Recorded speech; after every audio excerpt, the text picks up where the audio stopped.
Welcome to Crossroad Connection. We're speaking out for those left unheard. My name is David Scheringa. I'm the host of your program, the president of Crossroad Bible Institute. This is a special time of the year, of course, when we think about Thanksgiving, one of my favorite holidays, as family and friends can gather together and to give thanks to God for his tremendous blessings in our lives. Of course, there are people that have to celebrate Thanksgiving behind bars, and there are those with loved ones behind bars. We are a prison ministry, but we're going to talk about Thanksgiving and how thankful people associated with the organization are. And I have Alex Winnick in the studio with me today, our managing editor. Mm-hmm.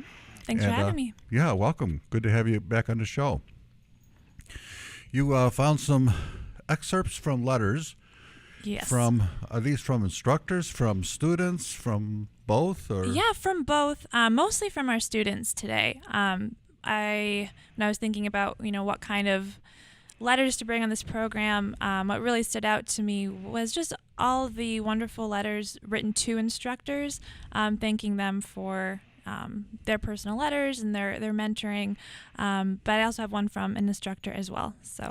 Well, I'm looking forward to hearing them and talking about them, because maybe for our viewers, it's hard to imagine how you can be thankful for anything behind bars.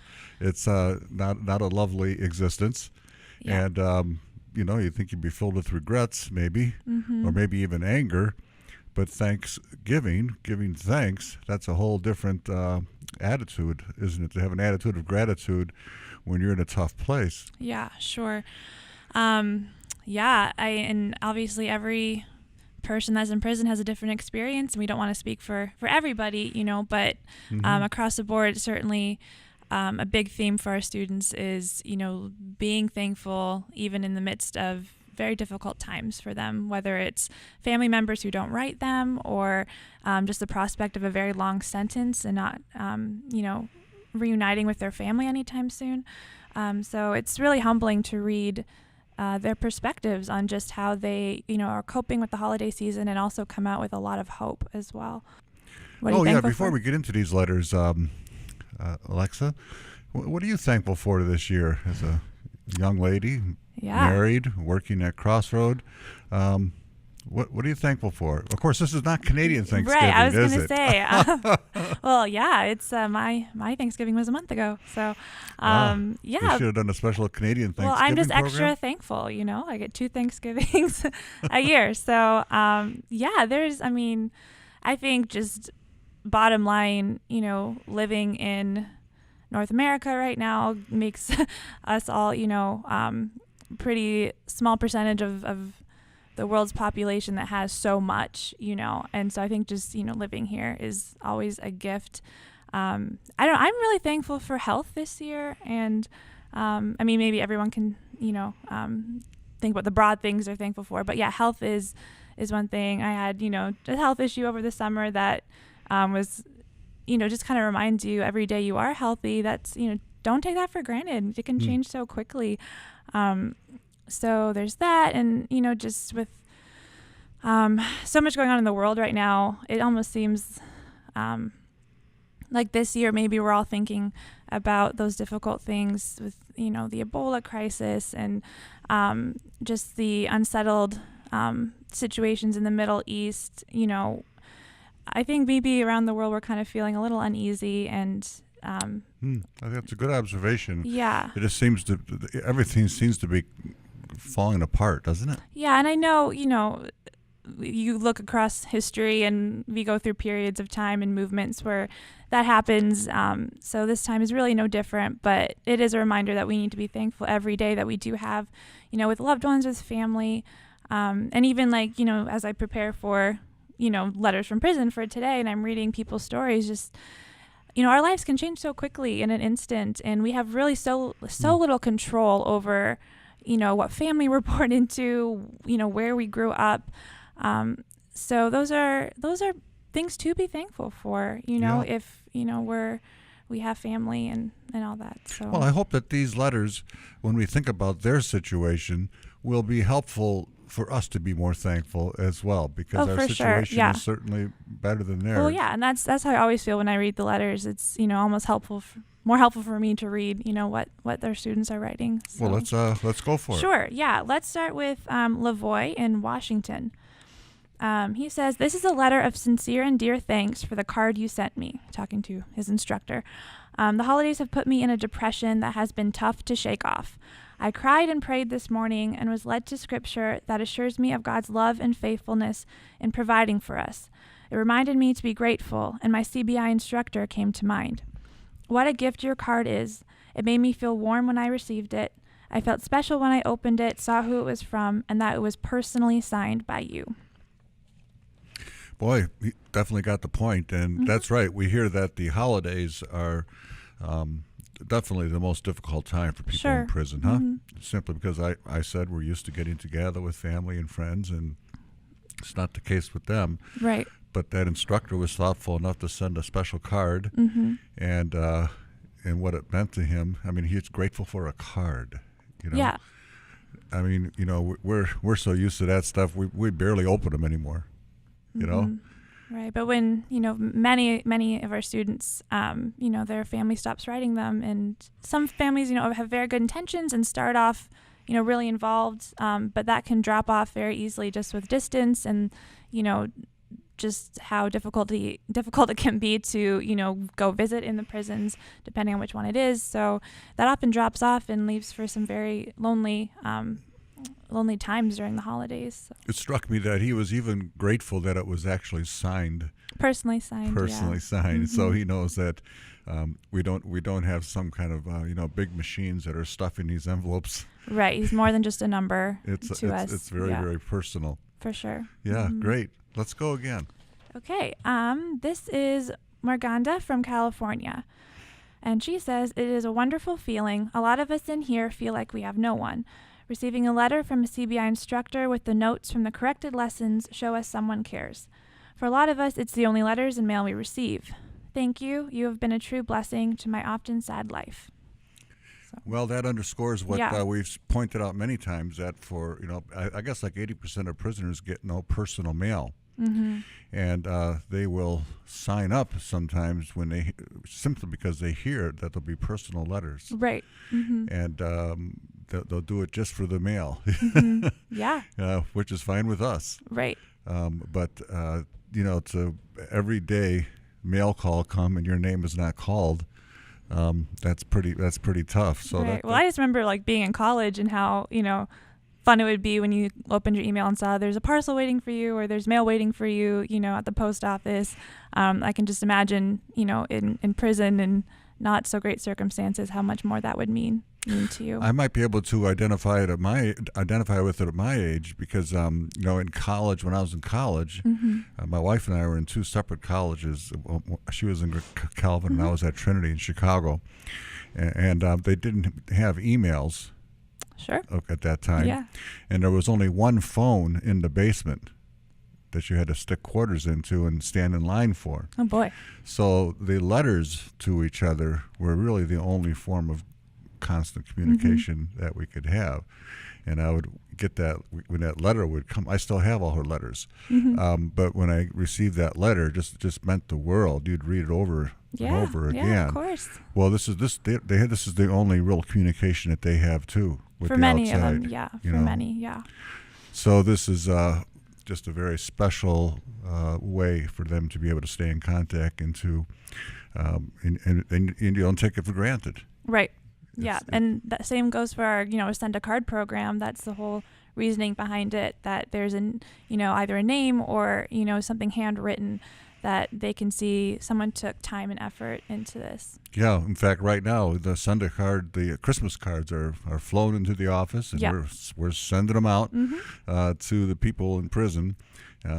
Christmas cards that have been that little kids drew pictures on it in Sunday school classes to adult Bible study groups, and many say that's the only Christmas card that they get. Right. Yeah. We came across a letter from one of our students a little while ago who had received one of our Senda cards, and he was kind of shocked because I guess the I guess it was a little girl that had written the card, and her name was the same as the name of his daughter. Oh my. And so it was very emotional for him to see that, and just, it wasn't from his daughter necessarily, but to know that there was someone else out there thinking of him, and to be reminded of his daughter and, his love for her. Yeah. So I thought that was a neat story. Yeah, that is a neat story.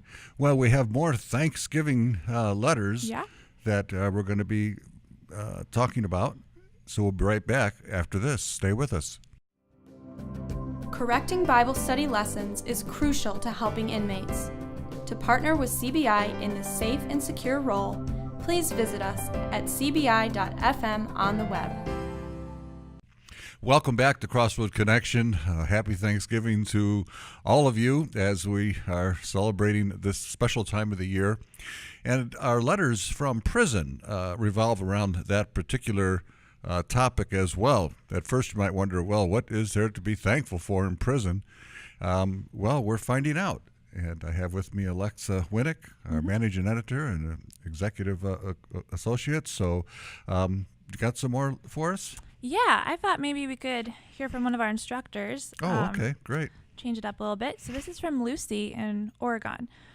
She says, "Thank you for including me as a mentor to the students. I am indeed honored to have a small part in their spiritual journey. When the students ask deep questions, I have to search the scriptures to find their answers, which deepens my faith too. I also like their deep answers to the questions in the lessons. Many times they give an answer that I had never thought of before." That's it's good to hear from one of the instructors because I'm out on the road preaching most Sundays and rubbing elbows with instructors across the country, and that I hear constantly their expressions of gratitude. Sure, I can imagine. They just get so much out of it, as well as our instructors around the world, experience the same thing, huh? Yeah, I actually thought maybe for any new viewers that might be tuning in to just talk about what a CBI instructor does. We like to use that term instructor. That's what we call them. But right. That might be, foreign term if you're not as familiar with CBI. But let's fill the folks in a little bit. Tell them all about it, what these instructors do. Right. Well, they are the ones that are correcting the lessons of our students, but they also couple that with personal letters of discipleship. And for our tier 1, it's you get a different instructor each time, but our tier 2 is the a consistent. Instructors get a different student each time. Right. And in tier 2, they have a consistent instructor throughout to mentor and disciple them. So it's it sounds pretty dangerous to me, though, doesn't it? Isn't it dangerous?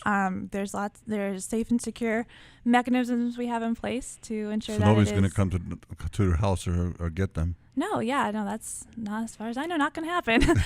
And our instructors just have so much to say about, what they actually learned from the experience. And it's not just, a one-way relationship, but there's a mutual, growing in faith together, working with students. And I think that's a really beautiful thing. So that's kind of the basics of what it means to be a CBI instructor. Right, and Crossroad now has been doing this for 30 years. This is our 30th anniversary that we're celebrating this year. Yeah. So we have, I think we've had over 500,000 students. Right now we have 45,000 students all over the world. And, trained thousands of instructors. We have about 6,000 volunteers now. And for people to get involved in this, they'll be thankful, thankful of the hearts that they're touching, but thankful how their hearts get touched. Right. And it's just a wonderful way to volunteer and really experience that attitude of gratitude by reaching out to someone else and them learning from each other. Right, and I think that you see that in Lucy's letter to us. Just thanking us for giving her the opportunity, which we are happy to facilitate. But yeah, just thankful for what she's learning as well. And, like you always say, we're equipping the church, to reach people in prison and not just having professionals do it necessarily. So what do you think is the relationship between gratitude and service? Well, I think when you are invested in something, you have ownership in it in a way, you have a stake in it, and that results in, thankfulness, just a sense of humility and fulfillment. Yeah, we're doing maybe because we're doing what God put us on this earth to do, to help others. Right. I think first of all, yeah, we are created to work and to not necessarily like workaholic kind of work, but to create and to cultivate and to interact with other people in service. And I think when you do that, you experience fulfillment, first of all, but also I think there's a humility that comes when you are truly serving someone else, because you realize, how much you can learn from them or benefit from them. And when you are going through something with a more humble posture, I think that gives you a sense of gratitude just for, the small things in life and for relationships. Yeah, I hadn't thought about that before, about the relationship between service and gratitude. But when you have a good day at Crossroad, and you've helped a lot of people and you've responded to a lot of needs, or made progress in curriculum, whereas we're advancing the whole thing, you go home at night, you're tired, but you're thankful. I guess thankful to have had a role in something that's significant, something that's important. And this is what our viewers have to understand: when they're correcting the lessons of the least of these, they're doing some kingdom work. Yeah. That's very significant. It's hands-on, and it will bring gratitude. Sure, yeah. And I think too, like in a culture that is very individualistic, in North America, let's say, I think we can often maybe not have as much gratitude because we are separating ourselves from like a community and something larger than just ourselves. And it becomes all about me focused, and even doing good work sometimes can become about making myself feel better. Yeah. But when you're doing kingdom work and you can come to that and with a humble heart and just see that you are part of something larger and something bigger than yourself, and it's not for yourself, it's for other people, that's when I think the gratitude really comes into play, and that's really, really healthy, I think. So. Yeah, I keep getting asked, how is it possible that we get thousands of volunteers who are, if they do one lesson a week, spending an hour and a half, according to the figures of the U.S. Census Department, our volunteer workforce is worth $6.5 million. Yeah. That's what we would have to pay a workforce. That's how much energy that's being expended, and people just love it. Yeah. But you're thankful, I think, when you can be used to do something significant. And this is something that everyone can do. Yeah, and we're thankful for them. So. We are thankful for them, that's for sure. Before we go to our last break, let's have another letter. Sure.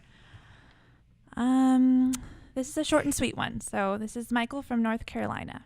He says, I want to give my thanks to each and every contributor to CBI, especially instructors. Each of your letters are very positive and encouraging, just as warm as the sunshine I imagine on my face. Why did you choose that one? Well, I just love that he's emphasizing the positive and encouraging nature of the letters that the instructors send. We really try to emphasize that, to our instructors. This is not about judging people. We're not condemning anyone. That, grace is abundant here, and this is a safe place for people. So just the fact that he's affirming that that's actually what he's receiving is a really great thing. And I think that last line is really unique. He's feeling warmth just as the sunshine he imagines on his face. And every prison is different. I'm not sure what his situation is like exactly. I doubt he has a large window seat. Sure, yeah. And he knows, when you have issues of administrative segregation, you get 1 hour, outside. In some places, 1 hour a week that you're outside. So, I don't know what his situation is, but, clearly you sense that kind of longing for warmth and comfort that he is receiving from the letters. So that's really great. Yeah, I appreciate you bringing that up, that we really strongly emphasize to pass no judgment on these guys. Right. And not to women. ask about the crime that was committed or. We don't care. If they want to share, they can share. But, we are not there to punish them further. Mm-hmm. And they don't have many situations where they're respected, where they're not judged, where they're not constantly being reminded of that they're What they did, scumbags yeah. or something, that they're no good. And so, we do bring, I believe, a ray of sunshine, a ray of light into the prisons. Yeah, that's what we hope for. That's Yeah. what we hope for, and that seems to be what we're doing. Mm-hmm. Well, after the break, maybe we have time for one or two more, but there's lots to talk about, and we'll be right back after this. Don't go away. Are you in prison? Do you know someone who is? Through CBI Bible studies and encouragement from CBI instructors, more than 40,000 people behind bars are learning the truth about salvation through Christ and are developing deeper relationships with God. For an enrollment form, please visit us online at cbi.fm. Well, welcome back to Crossroad Connection. We're wrapping up here an exciting show, I think, sort of a profound show to talk about Thanksgiving. And what are we thankful for, and what are our students thankful for? And that's why this edition of Letters from Prison, we're entitled it, Give Thanks with a Grateful Heart. Now we have two very special letters that we want to end the program with, right? Yeah. Let's I take the think first so. one. Okay. This is actually from one of our international students in Australia. So this is from Tony. He says, I'm sending to you the letter I received yesterday from my CBI instructor. This is one of the most beautiful letters that I've had sent to me. It is uplifting, inspiring, and spirit-filled. This person is obviously where God wants them to be, doing what he wants, using their gifts. Because I came back from court to find this letter waiting for me, and after a lonely, somewhat disappointing day, to be cheered up by the instructor, I did not feel that I could remain quiet over how God changed my day, as well as my attitude because of this letter. You have some fantastic folk working with you, and may I also take this chance to praise CBI for all that you do to keep me in the Word and growing as a Christian. So this is from Australia. Yeah. We have a large, flourishing satellite campus there, as well as New Zealand. But it's interesting that he mentions about having had a disappointing day in court, because a lot of people don't realize that, well, at least here in the United States, I can't speak for other countries as much, but I know that here in the United States, court is frequently a very disappointing experience for them. Right.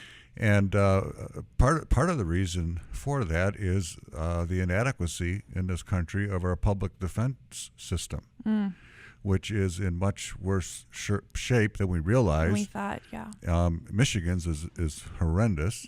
Where the poor. Yeah, I think it's the 7th worst in the Yeah, country we're or like something number like that. 47 or 44 Yeah. or something like that. And the governor Snyder just appointed me to his commission. That's right. To improve indigent defense in this state. So I'm very happy for that. But, sometimes we just assume that, everybody's getting a fair shot in our courts. But the thing That's is, what we would like to ideal. yeah, would maybe be in ideal. Canada Yeah. they probably they do, but in the Yeah, United I don't know States about that. they don't. Yeah. And stuff. So the poor just do not have an adequate defense.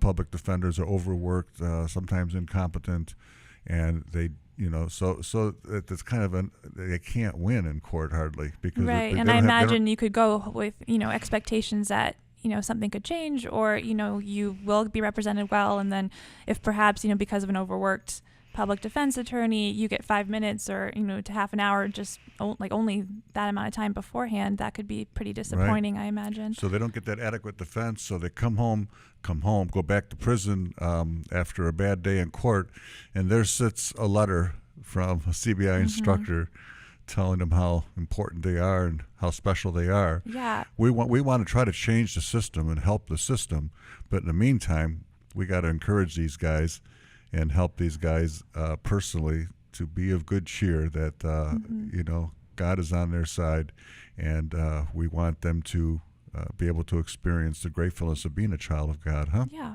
Yeah. Let's have the last one. Okay. Okay, this is from Randy in California. And he says, thank you for all the instruction and encouragement. Enclosed is a donation for Crossroad Bible Institute, in appreciation for all the materials and instruction you provided me. I finally got baptized a couple months ago, and I can feel God working in my life. I've renewed my commitment, and I'm now really applying myself to genuine, sincere study of His Word daily. My sister planted, you watered, and I pray that the Holy Father, through His Son Jesus Christ, will give the growth. So his thankfulness extended even to the point of sending us a gift. Yeah. And that's one thing that our viewers should know, that some of our quite a good number of our students will make a donation. Yeah, we've seen that before. Yeah. And I see it every week when it comes across my desk with the receipts, and they're usually $2 or maybe $5. A big one would be $10. You know. And what I do, I don't have time to do this with other receipts, except, particular ones. But for every student receipt, I always put thank you with their name and then put my initials so they know that the president saw it. And they make, if they have a job, it could be like 10 cents an hour. Right. So a $2 or $5 check is quite significant, And when we think about the widow's mite, okay, our thankfulness in giving, I once heard this somewhere. I think it might even be in a song. But the level of our thankfulness in giving to others, so forth, is not in terms of how much we give, but how much we have left. And so you think about those prisoners who are trying to pay for their own lessons in some way. That really does show, I think, the depth of their thankfulness. Right, and it's very important to them, clearly, as well. And I just, I love that story of the widow's mite, that you brought up, because it really shows God it's our hearts that, matter, what's going on in there, not so much the quantity of what we can give.